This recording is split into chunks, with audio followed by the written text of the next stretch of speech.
ಅದರಲ್ಲಿ ಯಾವುದೇ ಚೇಂಜಸ್ ಇಲ್ಲ ಸರ್. ಅದ್ರ ಹೋರಾಟ ನಿರಂತರವಾಗಿರ್ತದೆ ನಮ್ದು. ಯಾಕಂದ್ರೆ ಕಾನೂನು ಪರಿಧಿಯಲ್ಲಿ ಏನಾಗುತ್ತೆ, ಕೆಲವು ಬಾರಿ ಪ್ರತಿಯೊಬ್ಬರಿಗೂ ಸಹಿತ ಹೆಸರನ್ನು ಇಟ್ಕೊಳ್ಳಿಕ್ಕೆ, ಕಾರ್ಯಕ್ರಮ ಮಾಡ್ಲಿಕ್ಕೆ ಅವಕಾಶ ಇದೆ ನಮ್ಮ ಸಂವಿಧಾನದ ಪ್ರಕಾರ. ಅದು ತಾತ್ವಿಕವಾಗಿರ್ತಕ್ಕಂಥ ಹೋರಾಟ ಅದು ಇದ್ದೇ ಇರ್ತದೆ ನಮ್ಗೆ. ಬಸವಾದಿ ಶರಣರ ಹಿಂದೂ ಬಹುಶಃ ಇದೇ ಕೊನೆ ಮಾಡ್ತಾರಂತ ಅನಿಸ್ತಾ ಇದೆ. ಹಾಗಾಗಿ ಒಂದ್ ವೇಳೆ ಮತ್ತೆ ಅದೇ ಮಾಡಿದ್ರೆ ಅಂದ್ರೆ ನಾವು ತಾತ್ವಿಕವಾಗಿರ್ತಕ್ಕಂಥ ಹೋರಾಟಕ್ಕೆ ಸಿದ್ಧತೆ ಮಾಡ್ತೀವಿ. ನಾವು ಅವರಿಗೆ ಏನ್ ಹೇಳಿದ್ದೇವ್ರಿ, ನೀವು ಬಸವಾದಿ ಶರಣರ ಸಮಾವೇಶ ಅಂತರ ಮಾಡ್ರಿ ಅಥವಾ ವಿಶಾಲವಾಗಿ ಹಿಂದೂ ಸಮಾವೇಶ ಅಂತರ ಮಾಡ್ರಿ, ನಾವು ಎರಡಕ್ಕೂ. ಆದ್ರೆ ಇವೆರಡು ಮಾಡಿದ್ರೆ ಅದು ತಾತ್ವಿಕ ಸೈದ್ಧಾಂತಿಕವಾಗಿ ಅವು ಎಲ್ಲಿನೂ ಅದು ಯಾವ ಫ್ರೇಮ್ದಾಗ ಸಿಕ್ಕಾಗಲ್ಲ. ಇದೊಂದು ಕಾಂಟ್ರವರ್ಷಿಯಲ್ ಟೈಟಲ್ ಇತ್ತು, ಬ್ಯಾಡ್ ಅಂತ ಹೇಳಿದ್ವಿ. ಆದ್ರೆ ಪ್ರಜಾಪ್ರಭುತ್ವದ ಇದರಲ್ಲಿ ಅದಕ್ಕೂ ಹೋರಾಟ ಮಾಡ್ತೇವೆ ಮುಂದಿನ ದಿನಮಾನಗಳಲ್ಲಿ. ಅದು ಸಮಯ ಬಹಳ ಬೇಕು, ಇಷ್ಟು ಇದರೊಳಗೆ ಆಗೋದಿಲ್ಲ. ಅದಕ್ಕೆ ಮುಂದಿನ ದಿನಮಾನಗಳಲ್ಲಿ ನಮ್ಮ ಹೋರಾಟ ಅದು ನಿರಂತರವಾಗಿ ಇರುತ್ತೆ. ಸುಮಾರು 200 ವರ್ಷಗಳಿಂದ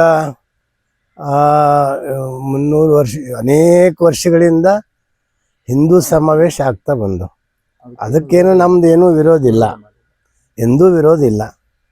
ಆದ್ರೆ ಇತ್ತೀಚೆಗಷ್ಟೇ ಅದು ಕನ್ನೇರಿ ಸ್ವಾಮಿ ನೇತೃತ್ವದಲ್ಲೇ ಇದು ಹುಟ್ಟ್ಯದ. ಒಂದು ವರ್ಷದಿಂದ ಅದು ಹುಟ್ಟ್ಯದ. ಹೀಗಾಗಿ ಅದಕ್ಕೆ 1 ವರ್ಷದಿಂದ ಹುಟ್ಟಿರ್ತಕ್ಕಂಥದ್ದು ಭವಿಷ್ಯ ಇಲ್ಲ ಅಂತ ಅನಿಸ್ತದ ಅಷ್ಟೇ. ಭೌಗೋಳಿಕವಾಗಿ ರಾಷ್ಟ್ರೀಯತೆಯಿಂದ ನಾವು ಕೂಡ ಲಿಂಗಾಯತರು ಕೂಡ ಹಿಂದೂಗಳೇ, ನಾವು ಹಿಂದೂಗಳಲ್ಲಂತಲ್ಲ.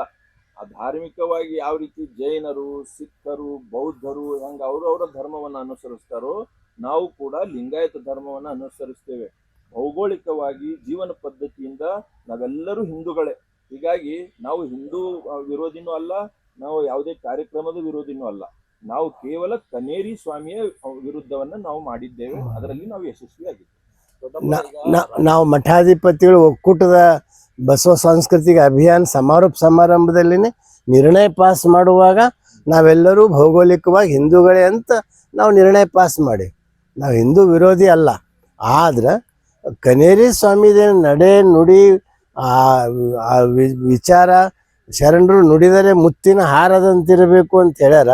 ಅಂಥದ್ದು ಹೋಗಿ ಬಾಯಿ ತೆಗೆದ್ರೆ ಎಲ್ಲ ಬೈಗಡೆ ಪ್ರಾರಂಭ ಆಗ್ತಾವ. ಇದು ತಪ್ಪು, ಇದು ನಮ್ಮ ಸಂಸ್ಕೃತಿ ತಪ್ಪು. ಹಿಂದೂ ಕಲ್ಚರ್ ಹಿಂಗೆ ಯಾರ್ಯಾರ ಸ್ವಾಮಿಗಳಿಗೆ ಇಟ್ಟು ಹೀಯಾಳಿಸಿ ಬೈ ಅಂತ ಹೇಳ್ತದೇನು ಇಲ್ಲ.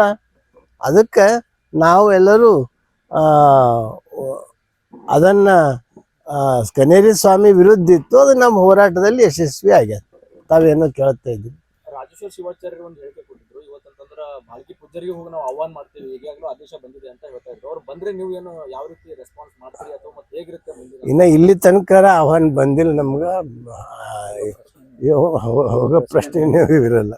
ತಾತ್ವಿಕವಾಗಿರ್ತಕ್ಕಂಥದ್ದು ಇದನ್ನ ಬಸವಾದೇಶಿ ಶರಣರ ಅಂತ ಸಮಾವೇಶ ತೆಗಿಲಿ, ಎಲ್ಲರೂ ಹೋಗ್ತೀವಿ. ನಮ್ದೇನದ ತೆಗಿಲ್ರಿ, ತೆಗೆದು ಬಂದು ಅವ ಮಾಡ್ಕೊಡ್ಲಿ, ನಾಳೆಗೆ ಹೋಗ್ತೀವಿ, ಅವ್ರಿಗೂ ಸ್ವಾಗತ ಮಾಡ್ತೀವಿ. ಇಲ್ಲ ಅದೇ ನಾವು ಅವರು ಆಹ್ವಾನ ಕೊಡ್ತೇವಂತ ಕೇಳಿದ್ರು. ನಮ್ಗೇನು ಆಹ್ವಾನ ಕೊಟ್ಟಿಲ್ಲ, ಕೊಟ್ರು ಹೋಗೋ ಪ್ರಶ್ನೆನೇ ಇಲ್ಲ ಅಂತ ಹೇಳಿದೆ ಅಷ್ಟೇ.